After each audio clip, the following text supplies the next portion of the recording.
Hey everyone, want a cool custom AI profile picture or avatar in seconds? Let's use the Playground AI to create one. Let's get started. First, open the playgroundai.com and log in or sign up. Then here, click the Start New Design.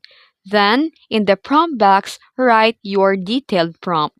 You describe your avatar or profile picture that you like this example here. Cute anime style girl with glasses and pink hair, white background, and front facing portrait. Then here you can also type the style or model that you like, if it's anime, cinematic, or photographic. You need to be detailed and specific.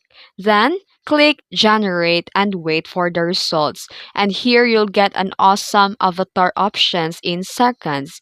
And once the AI will generate or finish generating the picture, you can now refine if needed. You can add detail to your prompt or regenerate until it looks right. And once you love it, you can now click export or save your new AI profile picture.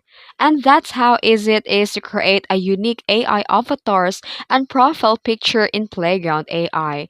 Follow for more easy AI design tips. No Photoshop needed. If you found this video helpful, just like and subscribe for more tips. Thanks for watching.